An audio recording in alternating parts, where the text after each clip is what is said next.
So ಇದೇ bill ನೋಡಿ. ಇಷ್ಟು ಅಂದರೆ ನಂದು ವೈರಿಂಗ್ ಎಲ್ಲ ಇಲಿ ತಿಂದ್ಬಿಟ್ಟು ಇಲಿ ಕಚ್ಚಾಕ್ಬಿಟ್ಟು. ನಮಸ್ಕಾರ ಬಸ್ಸು, ಇನ್ನೊಂದು ವೀಡಿಯೋಗೆ ಸುಸ್ವಾಗತ and welcome to GSAUTOVLOGS. So ಏನಿವತ್ತು ಟೂ ವೀಲರ್ಗಳು ಎಲ್ಲ ಬಿಟ್ಬಿಟ್ಟು ಕಾರಲ್ಲಿ ಕುತ್ಕೊಂಡ್ಬಿಟ್ಟಿದ್ದೀನಿ ಅಂತ ನೀವು ನೋಡ್ತಾ ಇದ್ದರೆ, ಇವತ್ತು ಕೆಲಸ ಇರೋದು ಕಾರ್ಗೇನೆ. ಸೊ ಶೋರೂಮ್ ಹತ್ರ ಬಂದಿದ್ದೀನಿ. ಏನು ಸೀನು, ಏನು ಪ್ರಾಬ್ಲಮ್ಮು, ಏನು ಕತೆ ಅಂತ ಹೇಳ್ತೀನಿ ಬನ್ನಿ.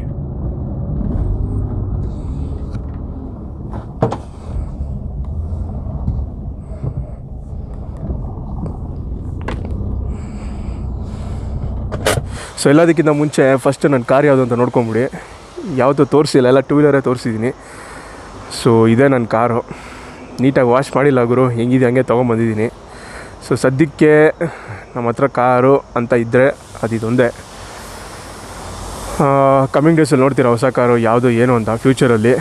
ಬಟ್ ಸದ್ಯಕ್ಕೆ ನಮ್ಮ ಹತ್ರ ಇರೋ ಕಾರ್ ಇದೆ.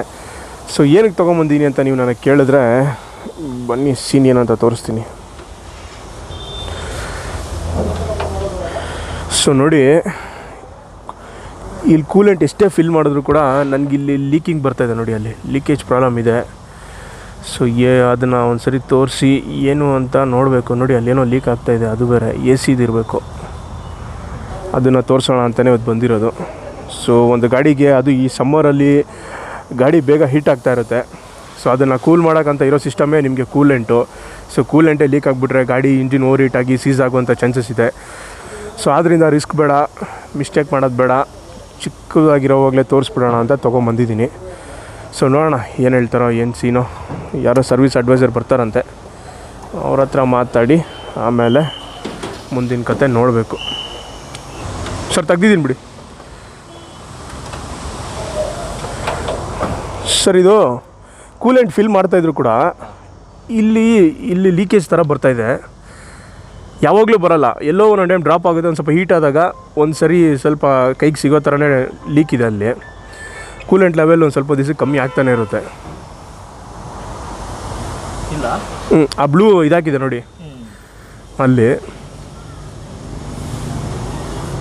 ಕೈ ಇಟ್ಟರೆ ಸ್ವಲ್ಪ ನಿಮ್ಗೆ ಸಿಗುತ್ತೆ ಕೂಲೆಂಟು. ಬಿಸಿ ಇದೆ ಸರ್. ಏನಾಗಿದೆ, ಯಾವುದೋ ಒಂದು ಫ್ಯೂಸ್ ಏನು ಹಾಕಿದ್ದಾರೆ. ಮೊನ್ನೆ ಗಾಡಿ ತೆಗೆದಾಗ ಸಡನ್ನಾಗಿ ಫ್ಯೂಸು ಮೆಲ್ಟಾಗಿ ಒಂಥರ ಸ್ಮೋಕ್ ಬಂತು. ಅವಾಗಿಂದ ಎಲ್ಲ ವರ್ಕ್ ಆಗ್ತಾಯಿದೆ. ರಿಯರ್ ಲೈಟ್ ಬರ್ತಾಯಿಲ್ಲ ನೋಡಿ, ಬರ್ತಾಯಿಲ್ಲ. ಅದು ಸ್ವಲ್ಪ ಚೆಕ್ ಮಾಡಬೇಕು ಆ ಸ್ಪೀಕರ್ದು ಅದೆಲ್ಲ. ಸರ್ವಿಸ್ ಏನಾದರೂ ಪೆಂಡಿಂಗ್ ಇದೆಯಾ? ಇಲ್ಲ ಸರ್, ಎಲ್ಲ ರೀಸೆಂಟಾಗಿ ಮಾಡಿಸಿರೋದು.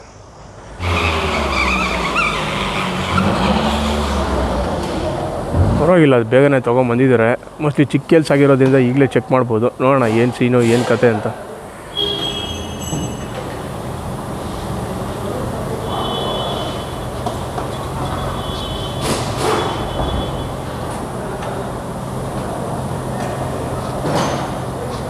ಅಂದರೆ ಇವ್ರು ಏನು ಮಾಡ್ತಾರೆ, ಕಸ್ಟಮರ್ ಏನೇ ಕಂಪ್ಲೇಂಟ್ ಮಾಡಿದ್ರು ಕೂಡ, ಈಗ ನೋಡಿ ನಂದು ಲೈಟಿಂಗ್ ಪ್ರಾಬ್ಲಮ್ ಅಂತ ತೊಗೊಂಡಿದ್ದಾರೆ. ಸೊ ಲೈಟಿಂಗ್ ಪ್ರಾಬ್ಲಮ್ ಅಂತ ತೊಗೊಂಡ್ರೆ ಇವ್ರು A to Z ಚೆಕ್ ಮಾಡ್ತಾರೆ. ಅಂದರೆ ಏನು ಇಶ್ಯೂ ಆಗಿದೆ, ಲೈಕ್ ಎಲ್ಲ ಲೈಟಿಂಗ್ ಕೂಡ ಚೆಕ್ ಮಾಡ್ತಾರೆ ಒಂದು ಸರಿ. ಹೆಡ್ಲೈಟ್ ಬರ್ತಾಯಿದೆಯಾ, ಹಜಾರ್ಡ್ ಲೈಟ್ ಆನ್ ಆಗ್ತಾಯಿದೆಯಾ, ಅಂದರೆ 4 ಇಂಡಿಕೇಟರ್ ಆನ್ ಆಗ್ತಾಯಿದೆಯಾ, high beam, low beam, reverse parking ಹಾಕಿದಾಗ ಲೈಟು, ಪಾರ್ಕಿಂಗ್ ಲೈಟ್ ಎಲ್ಲ ಚೆಕ್ ಮಾಡ್ತಾರೆ. ಸೊ ಏನೋ ಹೋಸ್ ಲೀಕ್ ಇದೆಯಂತೆ, ಜೊತೆಗೆ ನಂದು ಲೈಟಿಂಗ್ ಸ್ವಲ್ಪ ಡೈರೆಕ್ಟ್ ಆಗಿದೆ ಅಂತ ಹೇಳಿದ್ರು. ಸೊ ಇಷ್ಟನ್ನು ಮಾಡಿಕೊಡೋಕ್ಕೆ ಇವತ್ತು ಎಂಡ್ ಆಫ್ ದ ಡೇ ಅಥವಾ ನಾಳೆ ಕೊಡ್ತೀನಿ ಅಂತ ಹೇಳಿದ್ದಾರೆ. ಸೊ ಇಲ್ಲೇ ಬಿಟ್ಟಿರೋದು ಮಾರುತಿ ಸುಜುಕಿ ಕಲ್ಯಾಣಿ ಮೋಟರ್ಸಲ್ಲಿ. ಸೊ ಆದಮೇಲೆ ಕಾಲ್ ಮಾಡ್ತೀನಿ ಅಂತ ಹೇಳಿದ್ದಾರೆ. ಇವತ್ತು ಈವ್ನಿಂಗು ಅಥವಾ ನಾಳೆ ಬೆಳಗ್ಗೆ ಸಿಗ್ಬೋದು. ಎಸ್ಟಿಮೇಟೆಡ್ ಕಾಸ್ಟ್ ಏನು ಹೇಳಿಲ್ಲ, ಎಷ್ಟು ತೊಗೊತಾರೋ ಏನೋ ಎಲ್ಲ ನೋಡಬೇಕು. ಸೊ ಸದ್ಯಕ್ಕೆ ಈ ವ್ಲಾಗ್ನ ಇಲ್ಲೇ ಎಂಡ್ ಮಾಡ್ತಾಯಿದ್ದೀನಿ. ನಮ್ಮ ಗಾಡಿ ರೆಡಿ ಆದಮೇಲೆ ಬಂದು ತೊಗೊಂಡು ಹೋಗೋಣ, ಓಕೆನಾ? ಸೊ ನಮಸ್ಕಾರ ಬಸ್ಸು. ಈ ವಿಡಿಯೋ ನೋಡ್ತಾ ಇರೋದು ನೀವು ನೆಕ್ಸ್ಟ್ ದಿವಸ. ಸೊ ನಿನ್ನೆ ನೀವು ನೋಡ್ದಂಗೆ ನಾನು ಶೋರೂಮಲ್ಲೇ ಗಾಡಿನ ಬಿಟ್ಟು ಬಂದಿದ್ದೆ. ಸೊ ಬೇಸಿಕಲಿ ನನ್ನ ಕಾರಲ್ಲಿ 2 ಪ್ರಾಬ್ಲಮ್ ಇತ್ತು. ಒಂದು ಕೂಲೆಂಟ್ ಲೀಕೇಜ್ ಇಶ್ಯೂ, ಅಂದರೆ ಕೂಲೆಂಟ್ ಎಷ್ಟೇ ಫಿಲ್ ಮಾಡೋದು ಕೂಡ ಅಲ್ಲಿ ಲೀಕೇಜ್ ಇತ್ತು. ಗ್ಯಾಸ್ಕೆಟ್ ಏನೋ ಹೋಗಿತ್ತು ಅಂತ ಹೇಳಿದ್ರು ಹೋಸ್ ಹತ್ರ. ಸೊ ಅದನ್ನೀಗ ಫಿಕ್ಸ್ ಮಾಡಿದ್ದಾರೆ. ಇನ್ನೊಂದು ಪ್ರಾಬ್ಲಮ್ ಬಂದು ವೈರಿಂಗು. ಈ ಪಾರ್ಕಿಂಗಲ್ಲಿ ನಿಲ್ಲಿಸಿದಾಗ ಇಲಿಗಳೆಲ್ಲ ಕಚ್ಚಿ ಸ್ವಲ್ಪ ವೈರಿಂಗ್ ಎಲ್ಲ ಹೋಗಿತ್ತು. ಸೊ ವೈರಿಂಗು ರಿಪೇರಿ ಮಾಡೋಕ್ಕಂತ ಬಿಟ್ಟಿದೆ. ಸೊ ವೈರಿಂಗ್ ಎಲ್ಲ ರೆಡಿ ಮಾಡಿ ಕೊಟ್ಟಿದ್ದಾರೆ. ಸೊ ಅದರಿಂದನೇ ಕೂಲೆಂಟ್ ಇಶ್ಯೂ ನೆನ್ನೆನೇ ಫಿಕ್ಸ್ ಆಯಿತು. ಬಟ್ ಲೈಟಿಂಗ್ ಇಶ್ಯೂ ಇದ್ದಿದ್ದರಿಂದ ಇವತ್ತು ಗಾಡಿನ ರೆಡಿ ಮಾಡಿ ಕೊಟ್ಟಿದ್ದಾರೆ. ಸೊ ಈಗ ಎಲ್ಲ ಪ್ರಾಬ್ಲಮ್ ಸಾಲ್ವ್ ಆಗಿದೆ, ಎಲ್ಲ ಲೈಟ್ಸ್ ಕೂಡ ವರ್ಕ್ ಆಗ್ತಾಯಿದೆ. ಸೊ ಈಗ ಜಸ್ಟು ಬಿಲ್ ಪೇ ಮಾಡಿ ಶೋರೂಮಿಂದ ಗಾಡಿನ ಹೊರಗಡೆ ತೊಗೊಂಬಂದಿದ್ದೀನಿ. ಸೊ ನಿಮ್ಗೆ ಅಪ್ಡೇಟ್ ಕೊಡೋಣ ಅಂತ ಮಾತಾಡ್ತಾಯಿದ್ದೀನಿ ಅಷ್ಟೇ. ಸೊ ನೋಡಿದ್ರೆ ನೀವು ಏನೇನು ಚೇಂಜಸ್ ಮಾಡಿದ್ದಾರೆ ಅಂದರೆ, ಈ ಕೂಲೆಂಟ್ದು ಹೋಸ್ ಬರುತ್ತಲ್ಲ, ಬೇಸಿಕಲಿ ಆ ಪೈಪೆಲ್ಲ ಸ್ವಲ್ಪ ಹಳೇದಾಗಿರೋದ್ರಿಂದ ಹೋಗ್ಬಿಟ್ಟಿತ್ತು. ಸೊ ಅದನ್ನೆಲ್ಲ ರೀಪ್ಲೇಸ್ ಮಾಡಿದ್ದಾರೆ. ಈಗೆಲ್ಲೂ ಕೂಲೆಂಟ್ ಲೀಕೇಜ್ ಇಶ್ಯೂ ನನಗೆ ಕಾಣಿಸ್ತಾ ಇಲ್ಲ. ಮೊದಲು ಇಲ್ಲಿ ಕೈ ಹಿಡಿದ ತಕ್ಷಣ ಇಲ್ಲಿ ಕೂಲೆಂಟು ಗೊತ್ತಾಗ್ತಾಯಿತ್ತು. ಸೊ ಈಗ ಕೂಲೆಂಟು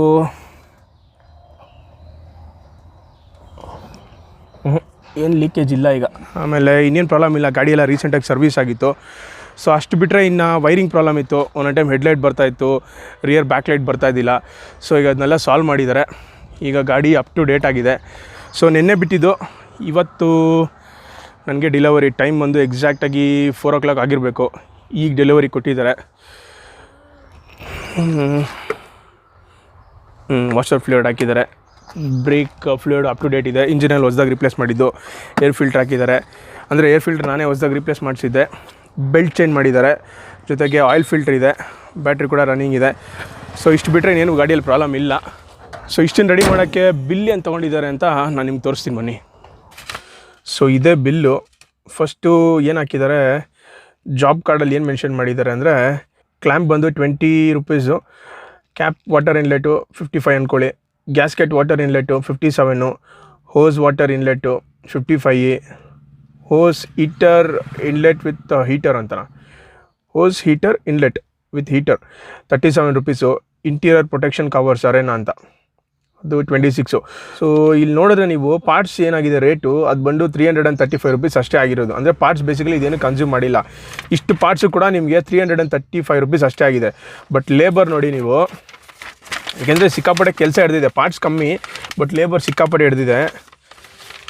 ಲೇಬರ್ ಚಾರ್ಜಸ್ ನೋಡಿ, ರೇಡಿಯೇಟರ್ ಇನ್ಲೆಟ್ ಹೋಸ್ ಅದನ್ನು ಮಾಡೋಕ್ಕೆ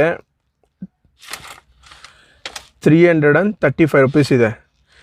ಆಮೇಲೆ ಹೈಜೀನ್ ಚಾರ್ಜ್ ಅಂದರೆ ಸ್ಯಾನಿಟೈಸೇಷನ್ ಏನು 0 ಹಾಕಿದ್ದಾರೆ. ವೈರಿಂಗ್ ಚೆಕ್ ಅಂದರೆ ನಂದು ವೈರಿಂಗ್ ಎಲ್ಲ ಇಲಿ ತಿಂದ್ಬಿಟ್ಟು ಇಲಿ ಕಚ್ಚಾಕ್ಬಿಟ್ಟು ಎಲ್ಲ ಸ್ವಲ್ಪ ಪ್ರಾಬ್ಲಮ್ ಆಗಿತ್ತಲ್ಲ. ಸೊ ವೈರಿಂಗ್ ಎಲ್ಲ ಚೆಕ್ ಮಾಡಿ ಅದನ್ನೆಲ್ಲ ಸ್ವಲ್ಪ ಕರೆಕ್ಷನ್ ಮಾಡೋಕ್ಕೆ 650 rupees ಲೇಬರ್ ಚಾರ್ಜ್ ಹಾಕಿದ್ದಾರೆ. ಅದು ಬಿಟ್ಟರೆ ರೇಡಿಯೇಟರ್ ಔಟ್ಲೆಟ್ ಹೋಸ್ ಆ್ಯಂಡ್ ಆರ್ ಕ್ಲ್ಯಾಂಪ್ ಅದನ್ನು ಫಿಕ್ಸ್ ಮಾಡೋಕ್ಕೆ 335. ಸೊ ಪಾರ್ಟ್ಸ್ ಕಾಸ್ಟ್ ಬಂದು 335 ಆದರೆ ಲೇಬರ್ ಚಾರ್ಜ್ ಬಂದು 1320. ಅರ್ಥ ಆಯ್ತಾ? ಸೊ ಟೋಟಲಾಗಿ ನನಗೆ ಬಿಲ್ಲು 1867 rupees ಬಂದಿದೆ. ಒಟ್ಟಲ್ಲಿ ಕೆಲಸ ನೀಟಾಗಿ ಮಾಡಿದ್ದಾರೆ. ಜೊತೆಗೆ ಇವರು ಕನ್ಸ್ಯೂಮಬಲ್ಸು ಅಂದರೆ ಈಗ ನೀವು ನೋಡಿ, ಕೂಲೆಂಟ್ ಫಿಲ್ ಮಾಡಿದ್ದಾರೆ, ಟಾಪಪ್ ಮಾಡಿದ್ದಾರೆ, ವಾಷರ್ ಫ್ಲೂಯಿಡ್ ಹಾಕಿದ್ದಾರೆ. ಆಮೇಲೆ ಅಷ್ಟೇ, ಇನ್ನೇನು ಎಲ್ಲ ಅಪ್ ಟು ಡೇಟ್ ಇರೋದ್ರಿಂದ ಗಾಡಿಗೇನು ಚೇಂಜಸ್ ಮಾಡಿಲ್ಲ. ಸೊ ಒಂದು ಆಲ್ಟೋಗೆ ಕೂಲೆಂಟ್ ಲೀಕೇಜ್ ಇಶ್ಯೂ ಬಂತು ಅಂದರೆ ಅಪ್ರಾಕ್ಸಾಗಿ ಬ್ಯಾಂಗ್ಳೂರಲ್ಲಿ ಈ ಪ್ರೈಸ್ ಇದೆ ನಿಮಗೆ. ಸೊ ಈಗ ಇಶ್ಯೂ ಎಲ್ಲ ಫಿಕ್ಸ್ ಆಗಿದೆ, ಹೊಸ ಹೋಸೆಲ್ಲ ಹಾಕಿದ್ದಾರೆ. ಇನ್ಮೇಲೆ ಕೂಲೆಂಟ್ ಕಮ್ಮಿ ಆಗೋಲ್ಲ ಅಂತ ಅಂದ್ಕೊಂಡಿದ್ದೀನಿ. ನನ್ನ ಗಾಡಿನ ಅಟೆಂಡ್ ಮಾಡಿದ್ದು ಸರ್ವಿಸ್ ಅಡ್ವೈಸರ್ ಬಂದು ಸತೀಶ್ ಅಂತ. ಅವ್ರ ನಂಬರ್ ನಿಮಗೆ ಡಿಸ್ಕ್ರಿಪ್ಷನಲ್ಲಿ ಹಾಕಿರ್ತೀನಿ. ಕಲ್ಯಾಣಿ ಮೋಟರ್ಸು, ಆವಲಹಳ್ಳಿ ಹತ್ರ, ಆವಲಹಳ್ಳಿ ಬ್ರಾಂಚು. ಸೊ ನಿಮ್ಗೇನಾದರೂ ಯಾವುದೇ ಮಾರುತಿ ಸುಜುಕಿದು ಏನಾದರೂ ಸರ್ವಿಸ್ ಬೇಕು ಅಂದರೆ ಒಳ್ಳೆ ರೀಚ್ ಇದೆ. ಜೊತೆಗೆ ಕಸ್ಟಮರ್ ಕೂಡ ನೀಟಾಗಿ ಅಪ್ಡೇಟ್ ಮಾಡ್ತಾರೆ. ನೋಡಿ ಇಷ್ಟು ಇದನ್ನೆಲ್ಲ ಚೇಂಜ್ ಮಾಡಿದ್ದಾರೆ. ಅಂದರೆ ಇದೆಲ್ಲ ಎಕ್ಸ್ಟ್ರಾ ನಾವು ಇದಕ್ಕಂತ ಹಾಕ್ಸಿರ್ತೀರಲ್ಲ ಸೆಂಟ್ರಲ್ ಲಾಕ್ ಅಂತ. ಸೊ ಸೆಂಟ್ರಲ್ ಲಾಕ್ದು ಇದನ್ನೆಲ್ಲ ಕಿದಾಕಿದ್ದಾರೆ. ಸೊ ಇದರಿಂದನೂ ಅಷ್ಟೇ ಒಂದು ಪಾಠ ಕಲ್ತಂಗಾಯಿತು. ಇನ್ಮೇಲೆ ಯಾವತ್ತೂ ಅಷ್ಟೇ ಗಾಡಿಗೆ ಎಕ್ಸ್ಟ್ರಾ ಆಕ್ಸರೀಸ್ ಜಾಸ್ತಿ ಹಾಕ್ಸೋಕೆ ಹೋಗ್ಬಾರ್ದು. ಬೈ ಡಿಫಾಲ್ಟ್ ಏನು ಬಂದಿರುತ್ತೋ ಅಷ್ಟೇ ಇಟ್ಟರೆ ಬ್ಯಾಟ್ರಿಗೂ ಒಳ್ಳೆಯದು, ಗಾಡಿ ವೈರಿಂಗೂ ಒಳ್ಳೆಯದು. ಇಲ್ಲಾಂದರೆ ಬ್ಯಾಟ್ರಿ ಡ್ರೈನ್ ಇಶ್ಯೂ ಬೇಗ ಆಗುತ್ತೆ, ಜೊತೆಗೆ ಈ ಥರ ಪ್ರಾಬ್ಲಮ್ಸ್ ಉಟ್ಕೊಳುತ್ತೆ. ಸೊ ಆದ್ದರಿಂದ ಆದಷ್ಟು ಗಾಡಿಗೆ ಎಕ್ಸ್ಟ್ರಾ ಆಕ್ಸೆಸರೀಸು ಅಂದರೆ ಕ್ವಾಲಿಟಿ ಇಲ್ದಿರೋ ಪಾರ್ಟ್ಸ್ ಹಾಕ್ಸ್ಬಿಡಿ. ಜೆನ್ಯೂನ್ ಆಗಿ ಶೋರೂಮಲ್ಲಿ ಏನು ಸಿಗುತ್ತೋ ಅದನ್ನು ಹಾಕ್ಸಿರೋ ಒಳ್ಳೆಯದು ಅಂತ ನನ್ನ ಪರ್ಸ್ಪೆಕ್ಟಿವು. ಸೊ ಅಷ್ಟೇ ಬಸ್ಸು. ಒಂದು ಆಲ್ಟೋಗೆ ಕೂಲೆಂಟ್ ಲೀಕ್ ಇಶ್ಯೂ ಬಂದು ವೈರಿಂಗ್ ಏನಾದರೂ ಹಾಳಾದರೆ ರೆಡಿ ಮಾಡ್ಸೋಕ್ಕೆ ಎಷ್ಟು ಬೇಕಾಗ್ಬೋದು ಬ್ಯಾಂಗ್ಳೂರಲ್ಲಿ ಅಂತ ನಿಮ್ಗೊಂದು ಅಪ್ರಾಕ್ಸಿಮೇಟ್ ಐಡಿಯಾ ಕೊಟ್ಟಿದ್ದೀನಿ. ಸೊ ಇಟ್ ಡಿಫರ್ಸ್ ಒಂದು ಗಾಡಿಯಿಂದ ಇನ್ನೊಂದು ಗಾಡಿಗೆ, ಅದು ವೇರಿ ಆಗ್ತಾ ಹೋಗುತ್ತೆ. ಯಾಕೆಂದರೆ ವೈರಿಂಗು ಅದೆಲ್ಲ ಚೇಂಜ್ ಇರುತ್ತೆ. ಬಟ್ ಒಂದು ಆಲ್ಟೋಗೆ ಏನು ಕಾಸ್ಟ್ ಬರ್ಬೋದು ಅಂತ ನಾನು ನಿಮ್ಗೆ ತಿಳಿಸಿದ್ದೀನಿ. ಸೊ ಈ ವಿಡಿಯೋ ಎಷ್ಟಾಗಿದೆ ಒಂದು ಲೈಕ್ ಮಾಡಿರಿ. ನಮ್ಮ ಚಾನಲ್ಗೆ ಸಬ್ಸ್ಕ್ರೈಬ್ ಆಗಿಲ್ಲ ಅಂದರೆ ಈಗಲೇ ಸಬ್ಸ್ಕ್ರೈಬ್ ಆಗಿ. ನಿಮ್ಮ ಸಜೆಷನ್ಸ್ ಏನಾದರೂ ಇದ್ದರೆ ಕಮೆಂಟ್ಸಲ್ಲಿ ತಿಳಿಸಿ ಅಂತ ಹೇಳ್ತಾ ಈ ವಿಡಿಯೋನ ಇಲ್ಲೇ ಮುಗಿಸ್ತಾ ಇದ್ದೀನಿ. Thank you so much. Take care. Tata and bye bye.